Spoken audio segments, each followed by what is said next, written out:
ਖਾਲਸਾ ਵਾਹਿਗੁਰੂ ਜੀ ਕੀ ਫਤਿਹ।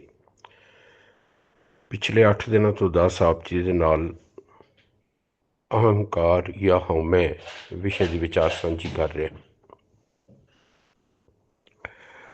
ਜਿਹਦੇ ਵਿੱਚ ਪਰਸੋਂ ਤੋਂ ਅਸੀਂ ਬੜਾ ਮਹੱਤਵਪੂਰਨ ਭਾਗ ਸਮਝਣ ਦੀ ਕੋਸ਼ਿਸ਼ ਕਰ ਰਹੇ ਹਾਂ ਕਿ ਜਿਨ੍ਹਾਂ ਨੂੰ ਹਉਮੈ ਦਾ ਰੋਗ ਲੱਗ ਗਿਆ ਉਹਨਾਂ ਦੀ ਕੀ ਹਾਲਤ ਹੁੰਦੀ ਹੈ।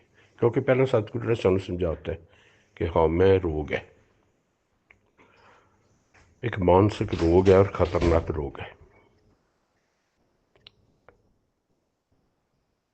ਹੁਣ 2 ਦਿਨਾਂ ਤੋਂ ਕੱਲ੍ਹ ਔਰ ਪਰਸੋਂ ਜਿਹੜੇ ਬੀਤੇ ਨੇ, ਇਹੀ ਆਪਾਂ ਸਮਝਣ ਦੀ ਕੋਸ਼ਿਸ਼ ਕਰ ਰਹੇ ਹਾਂ ਕਿ ਜੇ ਇਹ ਹਉਮੈ ਦਾ ਰੋਗ ਕਿਸੇ ਨੂੰ ਲੱਗ ਜਾਏ ਤਾਂ ਉਹਦੀ ਕੀ ਹਾਲਤ ਹੋ ਜਾਂਦੀ ਹੈ। ਮੈਂ ਪਹਿਲਾਂ ਬੇਨਤੀ ਕੀਤੀ ਸੀ, ਹਾਲਤ ਤੋਂ ਮਤਲਬ ਉਹਦੀ ਮਾਨਸਿਕ ਅਵਸਥਾ ਕਿਹੋ ਜਿਹੀ ਹੋ ਜਾਂਦੀ ਹੈ, ਉਹਦੇ ਜੀਵਨ ਦੇ ਵਿੱਚ ਕੀ ਨਿਗਾਰ ਆਉਂਦਾ ਹੈ। ਔਰ ਕੱਲ੍ਹ ਜਿਹੜਾ ਦੂਜਾ ਪ੍ਰਮਾਣ ਸਾਂਝਾ ਕੀਤਾ ਸੀ, ਉਹਦੇ ਵਿੱਚ ਸੁਖਮਨੀ ਬਾਣੀ ਦੇ ਵਿੱਚੋਂ ਇੱਕ ਅਸ਼ਟਪਦੀ ਦਾ ਪਹਿਲਾ ਪਦਾ ਆਪ ਜੀ ਨਾਲ ਸਾਂਝਾ ਕੀਤਾ ਸੀ। ਮੈਂ ਬੇਨਤੀ ਕੀਤੀ ਸੀ ਕਿ ਅਗਲੇ 2 ਪਦੇ ਵੀ ਇਸੇ ਵਿਸ਼ੇ ਨਾਲ ਸੰਬੰਧਿਤ ਬੜੇ ਮਹੱਤਵਪੂਰਨ ਸਮਝਣ ਵਾਲੇ ਨੇ। ਇਸ ਦੂਸਰੇ ਪਦੇ ਵਿੱਚ ਪੰਜਵੇਂ ਨਾਨਕ ਬਖਸ਼ਿਸ਼ ਕਰਦੇ ਸਾਨੂੰ ਸਮਝਾਉਂਦੇ ਨੇ, ਧਨਵੰਤਾ ਹੋਏ ਕਰ ਗਰਬਾਵੈ, ਤ੍ਰਿਣ ਸਮਾਨ ਕਛ ਸੰਗ ਨਾ ਜਾਵੈ, ਬਹੁ ਲਸਕਰ ਮਾਨਖ ਉਪਰ ਕਰੇ ਆਸ, ਪਲ ਭੀਤਰ ਤਾਕਾ ਹੋਏ ਵਿਨਾਸ਼, ਸਭ ਤੇ ਆਪ ਜਾਣੈ ਬਲਵੰਤ, ਖਿਨਮੈ ਹੋਏ ਜਾਏ ਪਸਮੰਤ, ਕਿਸੇ ਨ ਬਦੈ ਆਪ ਅਹੰਕਾਰੀ, ਧਰਮ ਰਾਏ ਤਿਸ ਕਰੇ ਖੁਆਰੀ, ਗੁਰ ਪ੍ਰਸਾਦ ਜਾ ਕਾ ਮਿਟੈ ਅਭਿਮਾਨ, ਸੋ ਜਗ ਨਾਨਕ ਦਰਗਹਿ ਪਰਵਾਨ। ਧਨਵੰਤਾ ਹੋਏ ਕਰ ਗਰਬਾਵੈ, ਬਹੁਤ ਦੌਲਤ ਹੋਵੇ ਉਹਦਾ ਹਉਮੈ ਕਰੇ। ਸਤਿਗੁਰੂ ਕਹਿੰਦੇ ਨੇ ਵੀ ਇਸ ਗੱਲ ਦਾ ਮਾਣ ਕਰਨਾ ਕਿ ਮੇਰੇ ਕੋਲ ਬੜੀ ਦੌਲਤ ਹੈ, ਉਹਨੂੰ ਨਾਲ ਕੀ ਕੁਝ ਲੈ ਜਾਏਗਾ। ਤ੍ਰਿਣ ਸਮਾਨ ਕਛ ਸੰਗ ਨਾ ਜਾਵੇ, ਨਾਲ ਤੇ ਕੁਝ ਵੀ ਨਹੀਂ ਜਾਣਾ, ਇੱਕ ਹਲਕਾ ਤੀਲਾ ਵੀ ਨਹੀਂ ਲਿਜਾ ਸਕਦਾ। ਜਿਹਦੇ ਉੱਤੇ ਬੜਾ ਮਾਣ ਕਰ ਰਹੇ ਉਹ ਤਾਂ ਸਭ ਇੱਥੇ ਹੀ ਰਹਿ ਜਾਣਾ। ਬਹੁਤ ਲਸਕਰ ਮਾਨਕ ਉੱਪਰ ਕਰੇ ਆਸ, ਤੂੰ ਮੰਨ ਲਾ ਕੋਈ ਬਾਦਸ਼ਾਹ ਬਣ ਗਿਆ, ਬੜੀ ਫੌਜ ਹੈ ਤੇਰੇ ਕੋਲ, ਉਹਦੇ ਉੱਤੇ ਮਾਣ ਕਰਦਾ ਜਾਂ ਮਨੁੱਖਾਂ ਦੇ ਉੱਤੇ ਮਾਣ ਕਰਦਾ, ਮੇਰੇ ਦੋਸਤ ਬੜੇ ਨੇ, ਮੇਰੇ ਭਰਾ ਬੜੇ ਨੇ, ਮੇਰੇ ਹੋਰ ਬੜੇ ਸਾਧਨ ਨੇ ਮੇਰੇ ਕੋਲ, ਮੈਂ ਬਾਡੀਗਾਰਡ ਰੱਖੇ ਹੋਏ ਨੇ, ਤੇ ਨਤੀਜਾ ਕੀ ਹੋਏਗਾ? ਪਲ ਭੀਤਰ ਤਾਕਾ ਹੋਏ ਵਿਨਾਸ਼। ਇੰਦਰਾ ਗਾਂਧੀ ਦੇ ਬਾਡੀਗਾਰਡ ਘੱਟ ਸਨ। ਜਿਸ ਵੇਲੇ ਉਹਦੇ ਕਰਮਾਂ ਦੀ ਸਜ਼ਾ ਉਹਨੂੰ ਮਿਲਣ ਦਾ ਮੌਕਾ ਆਇਆ, ਅਕਾਲ ਪੁਰਖ ਨੇ ਵਿਧ ਬਣਾਤੀ।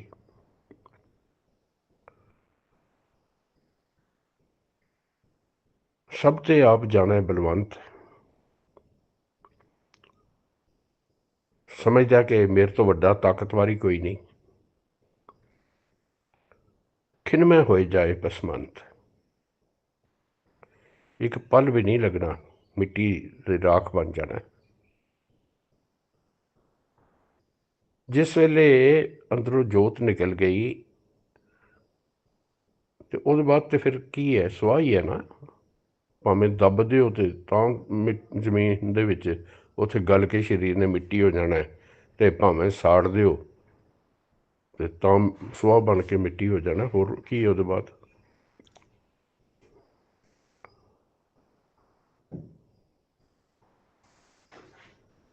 ਕਿਸੇ ਨਾ ਬਦੈ ਆਪ ਅਹੰਕਾਰੀ। ਇਹਦੇ ਵਿੱਚ ਦੇਖਿਆ ਹੋ ਗਿਆ ਤੁਸੀਂ, ਇਸ ਪਦੇ ਦੇ ਵਿੱਚ ਸਾਰੇ ਤਾਕਤ ਨਾਲ ਸੰਬੰਧਿਤ ਆ ਰਹੇ ਨੇ। ਆਪਣੇ ਆਪ ਨੂੰ ਬੜਾ ਤਾਕਤਵਰ ਸਮਝਦਾ, ਉੱਤੇ ਬੜਾ ਹੰਕਾਰ ਕਰਦਾ, ਤੇ ਦੂਜੇ ਮਨੁੱਖ ਦੀ ਕੋਈ ਵੈਲਿਊ ਹੀ ਨਹੀਂ ਸਮਝਦਾ। ਕਿਸੇ ਨਾ ਬਦੈ ਆਪ ਅਹੰਕਾਰੀ। ਸਤਿਗੁਰੂ ਕਹਿੰਦੇ ਨੇ ਤੇਰੇ ਹਰ ਕਰਮ ਦੀ ਤੈਨੂੰ ਸਜ਼ਾ ਮਿਲੇਗੀ, ਧਰਮ ਰਾਏ ਤਿਸ ਕਰੇ ਖੁਆਰੀ।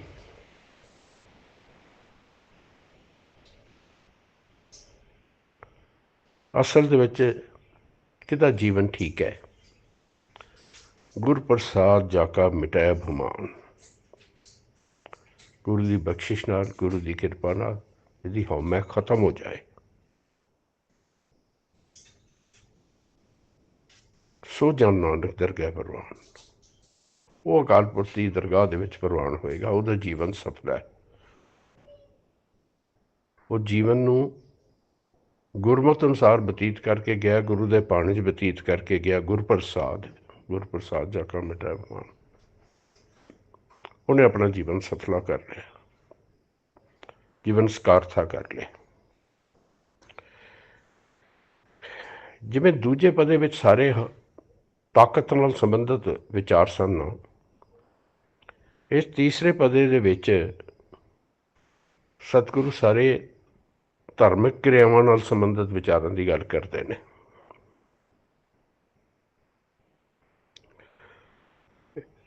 पंजवें नानक गुरु अर्जन पातशाह बख्शिश कर रहे हैं, कोट करम करे हों तारे, श्रम पावै सगले बिरथारे, अनक तपस्या करे अहंकार, नरक सुरग फिर अवतार, अनक जतन कर आत्म नहीं द्रवै, हर दरगह कहो कैसे गवै, आपस कहो जो भला कहावै, तिसै भलाई निकट न आवै, सर्व के रेन जाका मन होए, कहो नानक ताकि निर्मल सोए। विखावे दे करोड़ों धार्मिक कर्म करी जाए, कोट कर्म करे हों तारे, और उन्होंने तो फिर मान करे। मैं कई बारी बेनती की है, कर्म कांड नूं समझना बहुत जरूरी है। सिर्फ ब्राह्मण के मिथे हुए धार्मिक कर्म ही कर्म कांड नहीं ने। हर वो कर्म जिहड़ा असीं धर्म के नाम पर कर रहे हैं, साडे जीवन दे विच कोई तब्दीली नहीं लिआउंदा, साडे जीवन नूं उच्चा नहीं चुकदा, साडे जीवन दे विचों विकारां दी गंदगी नूं साफ नहीं करता, वो हर कर्म कर्म कांड है। इत्थे उसे कर्मां दी गल कीती जांदी, कोट कर्म करे हों तारे। और वो जिहड़े कर्म कांड किए जाते हैं, विखावे के धार्मिक कर्म किए जाते हैं, वो लाजमी साडे जीवन दे विच हौमै लिआउंदे ने, हंकार लिआउंदे ने कि मैं बड़ा धर्मी, सारा धर्म का ठेका ही मैं ही चुकिया होया। इस करके सतगुरु ने बख्शिश की, कोट कर्म करे हों तारे, पर प्राप्त की है श्रम पावर है सगले बिरथार है। जिनी मर्जी मेहनत करी जा, बिरथे ही जाने ना जा ही ने, स्वाए इसलिए कि वो कर करके थकी जाएगा, होर तो कुछ नहीं तो प्राप्त होना। अनक तपस्या करे अहंकार, बड़े तप दे कर्म करे और फिर उन्होंने हंकार करे। तप दे कर्म भी तो कर्म कांड ही ने ना। सतगुरु ने तो सानू समझाया, तन न तपाए तनूर ज्यों बालन हड्ड ना बाल, सिर पैरी क्या पेड़िया अंतर पिरी निहाल। लेकिन किए जा रहे हैं, सिख कौम च भी किए जा रहे हैं, तो इतने सतगुरु समझा रहे हैं, अनक तपस्या करे हंकार। हंकार तो इन्होंने कर्मों के नाल आना ही आना है। जीवन च दुख सुख सारता रहेगा, नरक सुरग फिर अवतार। इस जीवन के पता नहीं कितनी बारी आत्मा को मौत मरेगा, फिर उभरन की कोशिश करेगा, आही चक्कर चली जाता है। अनक जतन करे आत्म नहीं द्रवे, बड़े कोशिश करता है इहो जे धार्मिक कर्म कर करके, इहो जे विखावे के धार्मिक कर्म कर करके, पर मन नहीं भिजदा उस अकाल पुरख के प्यार दे विच, उस अकाल पुरख के भाणे विच, उस अकाल पुरख की बनाई कुदरत के सच विच मन नहीं भिजदा, आत्म नहीं द्रवे।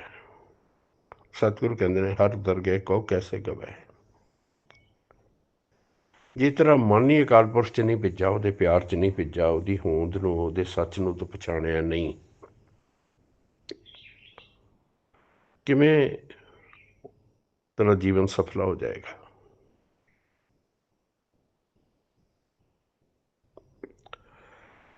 आप ਬਸ ਕਹੋ ਜੋ ਭਲਾ ਜੋ ਭਲਾ ਕਹਾਵੈ, ਜਿਹੜਾ ਆਪਣੇ ਆਪ 'ਚ ਆਪਣੇ ਆਪ ਨੂੰ ਹੀ ਬੜਾ ਭਲਾ ਕਹਾਉਂਦਾ ਕਿ ਮੈਂ ਬੜਾ ਚੰਗਾ, ਮੈਂ ਸਭ ਤੋਂ ਉੱਚਾ, ਮੈਂ ਬੜਾ ਧਾਰਮਿਕ ਹਾਂ, ਮੈਂ ਬੜਾ ਸੱਚਾਰ ਹਾਂ।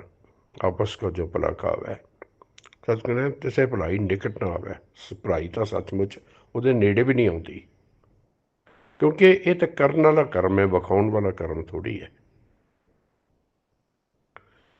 ਸਰਬ ਕਿਰੇਨ ਜਾ ਕਾ ਮਨ ਹੋਏ, ਆ ਤੱਤ ਕੱਟਦਾ ਸਤਿਗੁਰੂ ਨੇ, ਜਿਹੜਾ ਸਾਰਿਆਂ ਦੇ ਚਰਨਾਂ ਦੀ ਧੂੜ ਬਣ ਕੇ ਰਹਿੰਦਾ ਹੈ, ਜਿਹਦਾ ਮਨ ਸਾਰਿਆਂ ਦੇ ਚਰਨਾਂ ਦੀ ਧੂੜ ਬਣਿਆ ਹੋਇਆ। ਕਹੋ ਨਾਨਕ ਤਾਂ ਕੀ ਨਿਰਮਲ ਸੋਏ, ਉਹਦਾ ਸੰਸਾਰ ਦੇ ਵਿੱਚ ਮਾਣ ਵੱਧਦਾ, ਉਹਦੇ ਜੀਵਨ ਦੀ ਖੁਸ਼ਬੂ ਦੇ ਨਾਲ ਉਹਦਾ ਸਤਿਕਾਰ ਵੱਧਦਾ। ਕੋਈ ਇਹਨਾਂ ਕਰਮਾਂ ਦੇ ਕਰਨ ਨਾਲ ਨਹੀਂ ਵੱਧਣਾ। ਇਹ ਹੈ 3 ਦਿਨਾਂ ਦੇ ਵਿੱਚ ਅਸੀਂ ਜਿਹੜਾ ਸਮਝਿਆ ਕੀ ਅਵਸਥਾ ਹੈ ਜਿਹਨੂੰ ਹਉਮੈ ਦਾ ਰੋਗ ਲੱਗਾ। ਬਸ ਇੱਕੋ ਗੱਲ ਮੈਂ ਬਾਰ ਕਹਿਣਾ, ਆਪਣੀ ਸਵੈ ਪੜਚੋਲ ਕਰੀ ਜਾਈਏ, ਕਿਉਂਕਿ ਆਪਣੇ ਜੀਵਨ 'ਚ ਵੇਖਣਾ, ਦੂਜਿਆਂ ਦੇ ਨਹੀਂ। ਆਪਣੇ ਅੰਦਰ ਝਾਤੀ ਮਾਰੀਏ। ਇਹ ਵਿਸ਼ਾ ਅਜੇ ਪੂਰੀ ਗਹਿਰਾਈ 'ਚ ਵਿਚਾਰਨ ਵਾਲਾ ਹੈ, ਵਿਸ਼ਾ ਜਾਰੀ ਰਹੇਗਾ। ਇਹ ਭਾਗ ਅੱਜ ਸਮਾਪਤ ਹੈ। ਅੱਜ ਬਸ ਇਤਨੇ ਇੱਕ ਬਚਨ ਪ੍ਰਵਾਨ ਕਰਨਾ, ਹੋਈਆਂ ਭੁੱਲਾਂ ਵਾਸਤੇ ਖਿਮਾ ਬਖਸ਼ ਦੇਣਾ ਜੀ। ਵਾਹਿਗੁਰੂ ਜੀ ਕਾ ਖਾਲਸਾ, ਵਾਹਿਗੁਰੂ ਜੀ ਕੀ ਫਤਿਹ।